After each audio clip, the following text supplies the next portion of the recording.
Alrighty, what's up everybody? Hope you guys are doing well, and we're here with the patch notes in front of us, update 21.2, and this is an old tradition on my channel to go through the patch notes here. I played this morning without PUBG Andy. Where are you, Andy? Just by myself here, and also had my buddy Burn Suave, aka Jinky, on the test server with me actually, so not by myself. But we did, and we were able to test out everything in this update, I think, and not a huge one, but still a pretty good one. So we'll go over this quicker, hopefully, than normal, just so you guys can get a gist of what's going on here. I'll try to include some footage and we'll go from there. So as always, update schedule. The test server is live, right? Meow, but you can only play that if you're on PC, and you'll have to wait until next week on PC to play. It will go live on January 18th. And then we have to wait all the way until January 26th for console. The rotation will be different. In Asia, it looks like they have a healthy player base, so they are allowed to have map selection. But for us in the US and the UK, we're not going to have map selection. It's going to be random, and they're merging the Vikendi queue. I think ideally they'd like to keep Vikendi by itself longer because they still have some updates planned for it. They like to do this with all the new maps. But since the queues are struggling, they're putting them together. So we will have Vikendi at 40%. Then Erangel, Miramar, Tego, and Sanhok will each have 15%. So we'll have 5 maps. Again, Vikendi at 40%, and then the others. Unfortunately, we don't have Destin, which is weird. The other servers in Asia look like they do have Destin, but we don't. And I think that's kind of strange because it's still a fairly new map. It's the newest map. I mean, Vikendi's like a remaster, but it's also kind of new. But it would be nice to play both of the new maps, in my opinion, but PUBG's not doing that. The biggest part of this update is the Blizzard Zone, and this is something that they teased initially with Vikendi, but it didn't launch with Vikendi, which I thought was weird, but exciting to have this in the game, which is weird because it's something you actually don't want to run into, but then I was driving into it because I wanted to. So it's one of those things. It's like the Red Zone, but a Blizzard. And in this case, it seems to me, I don't know if it says it in the text here, that it only spawns outside of the zone, because I kept trying to drive into one and find one, and they kept spawning outside the zone. And because PUBG is so big and the first zone is so small, a lot of the Blizzard zones seem to be happening on the very outskirts of the map, which I wasn't near. So I think it's going to be more of a problem for people trying to make their way into zone, and going to create some even more hectic moments, which is going to be amazing. People are going to be laughing. They're going to be happy it's happening. Sometimes it's going to help them. Sometimes it's going to hurt them. And you know, people are going to be frustrated, all of the above. But I think it's much better than a red zone for sure. So you move slower, you receive consistent damage like you're in a blue zone, but it's very, very minor. But then your sight and sound play will be hindered. And let me tell you guys, you cannot see at all. So the hindrance here is literally, you can only see like 5 feet in front of you. It's basically like, maybe not even 5 feet. It's basically like you're in a smoke grenade the entire time. So I would say it's almost too OP on the visual front. But I would like to see some maybe other effects, you know, or it could even be doing more damage. But the visuals to me is insane, really, really strong. The other stuff seems to be pretty minor. And the vehicle stuff, you can't really sprint, it doesn't seem like, when you're in the zone. And controlling the vehicles are a little harder as well. And then you can see them on the map. They end up just being like this. I can zoom in, you can see like the little circles here. So it looks like this one's in the middle of the zone. Maybe just the matches I played in, they were all on the outskirts, but most of them were either on the outskirts or right on the line there. But I mean, who knows, could be completely random. We'll see. I'm sure they'll be making some updates in the future, but definitely a fun thing to add to the game. And then PUBG has finally added in the key cards to Vikendi. So these were intentionally left out. This is a little confusing because there's a few things going on here. So on Tego, there was a glitch with the key cards, I guess, allegedly, or maybe they're reworking them. So there's no key cards on Tego right now, which is weird that they kept the map in. And then they purposely launched Vikendi without the key cards. And now the key cards are here and they look like this, which I think is sweet. They look more realistic, looks official. Tithonic Industries is part of the PUBG lore and all the kind of weird stuff going on behind the scenes. And there's been these bunkers, but then at the bottom of the bunker, you couldn't get into the secret room. Now you'll be able to do so with this key. And the room is pretty badass. It's got a really cool, the backside of the wall has this kind of, container or like a storage area where it's got all the guns and stuff in there. And I thought it just personally looked kind of really cool, like UI wise, design wise. So props to the team. It just looked great. And again, the key card looks cool, but it says here it's only available on Vikendi. So I don't know why they wouldn't just change all the key cards to look like this on all of the maps that have key cards, or what's going on. So I guess we'll find out more information about that. But I don't know if I saw that they fixed the Tego key card. I should actually probably double check here, but we'll just keep going with that. So these rooms will be accessible now. Again, you can see these little bunkers. They're like small little structures that are hidden all around the map. They're on the actual map, so you can see them. So they're not hidden, but they're small, and they're usually near a mountain. So just look out for them. You can go down in there, but just know that if a team surrounds you, there's only one way out. So that's kind of the downside of going down there to get the loot.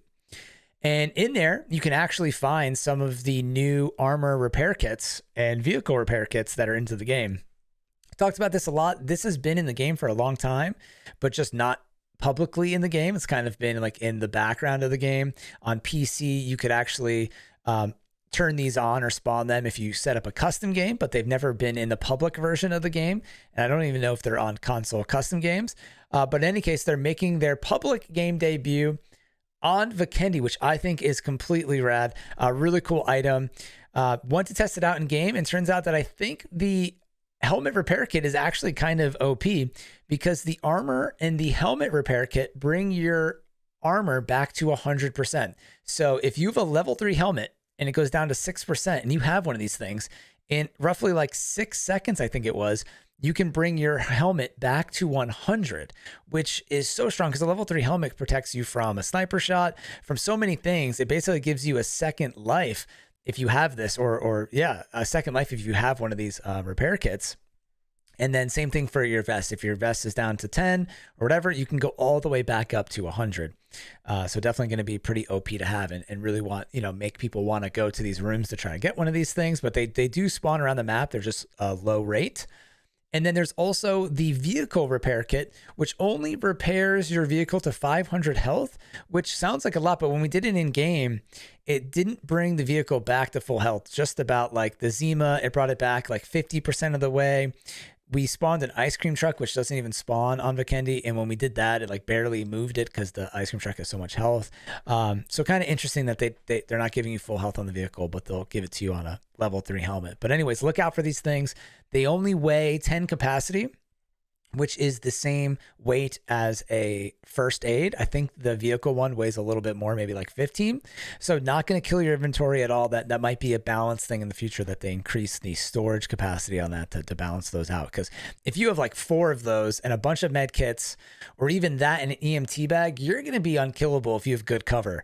You'll just EMT back to 100% health, get your helmet back to 100, and you're going to be really, really tough to take out. So maybe something, again, to balance in the future. Then multi-care packages are coming to Vikendi. This with the tornado and everything else in this match is going to make Vikendi completely insane and so much fun to play. I'm really excited about that. And you know what I'd like to see is gliders. We were doing that on the test server because I can spawn anything you want. And that just made the map really, really fun too. And it's so big, I feel like it would work. And then a small little feature that's cool. Would love to maybe see this on some of the other maps as well. A small feature. And who knows if you're actually going to be able to see this like in the midst of a game. But, you're always checking your map, like where am I, especially on a new map. And now they have some signage here, train stations this way. Trica's to the right, Narrows is straight ahead. So I think it looks pretty cool. These are exclusive to Vikendi. I guess it doesn't need to be on the other maps, maybe just the new ones. But it also makes it kind of look more like a real place. So that was kind of a fun little addition. And then something I was not expecting at all was an update to the map of Sanhok. And I guess before we leave, I should say that's pretty much it for Vikendi. The care packages, kind of some small map updates, security key, and the tornado. That kind of wraps it up for Vikendi. And then moving on to Sanhok, we have some changes to the map. So this is actually the new cave. I wasn't sure what this was when I looked at the patch notes this morning. And they redid the new cave with elements of the remastered version of Sanhok. So we're back on the old version of Sanhok. So I'm going to say old version or let's say OG version, and then the remastered version. So we're back on the OG version, and they kind of use some details of the remastered version, like the ruins in here. Looks really, really cool. More loot. There's an ascender here now. Like this area is just so awesome. And it finally needed that love because there was no point in going here. It just was a frustrating place to be at. And now this is a spot where you could like drop here all the time and have a lot of fun for sure. And there's actually more structures on top of the cave as well. And then one of the things that was really good about the remastered version of Sanhok is that they had this bridge from boot camp to the other side. There's a couple pain points on Sanhok, which is why they remastered it. You have the mountains, the water area to the left of boot camp. Mach 9, they said, was kind of a dead zone, and a few areas that, you know, people were always getting killed at. And they're fixing this by keeping the OG version of it, but then adding in a fix here by putting in the bridge, which I think is awesome. And then to also fix I don't think they have a picture of it. To fix the mountains, they're adding more ascenders into the mountain. So the very large mountain on Sanhok has 5 different ascenders surrounding the mountain. So you can get up and down over there. I'll try to put some footage on the screen. Be advised that there are not always on parachutes yet on Sanhok. I don't know if they're ever coming, but that killed me today. I kind of wish that they had those as well to kind of assist with the ascenders in case you mess it up. But for now, we just have the ascenders. And then going back down, they added in a new bridge here where this was just a walkway on the west side of the map above ruins. Then they added in some signage here. I also noticed that it could have just been the PC version, but the terrain, they seem like they colored it a little bit different. The OG version was always a little kind of washed out when the remastered version was very, very dark. This seems like they kind of updated the color palette a little bit. Looks more realistic, not washed out, but not too dark. So to me, it was like perfect. I think Sanhok is maybe in the best place it's ever been in. So if you guys like Sanhok, I think you'll be happy. And if you don't, then maybe these changes will make you like them a little bit more. And then we have some of the changes here to the middle island area. You'll notice that the beach has much more sand over here and on the bottom of the map. There was all these rocks here, and now there's kind of some sandy areas, so you can kind of go up and down a lot easier instead of just being stuck on the cliff. And there's more sand around the rock formations here, so you can try to get across the water a little bit easier, because this, again, is another big pain point. And right here, on the right side of the map, you have such an OP spot here in the old version of Sanhok. If you're at this compound and people are underneath you, you can just, you know, shoot down at them, throw throwables down there, and now the beach kind of gives them an option to flank around the side here, and we just got a follower. So thank you while recording the video. And here we go, just kind of zooming in on the changes a little bit. And I thought that was pretty exciting that they did this. Had no idea that they were working on that. So it just goes to show that PUBG's always kind of working on all of the maps and so many things behind the scenes that we're not really aware of, right? And then we have some gameplay stuff here. The ping marker, they're making changes to this. They made it where it disappears after 30 seconds. Now they increased that to 120 seconds. I'm going to skip over training mode stuff. This is just about the 1v1 arena. If you want to read about that, you can. And so on and so forth. Then we have the new Crafter Pass for the Springfest 2023. This is going to be the new event in PUBG. This is less like a regular Survivor Pass and more like the McLaren event that PUBG had, whenever that was, like 6 months ago. So if you're not familiar with that or want to learn more information about this, I just put a video out on my channel going over the Crafter Pass, how to get the new progressive weapons, the cheapest way, and all that stuff for the most efficient way. So check that out if you're interested, or log in. When you log into PUBG, you'll see all that information. It can be a little confusing, so the video might help. But if you're a veteran PUBG player, you'll be able to figure out all that jazz.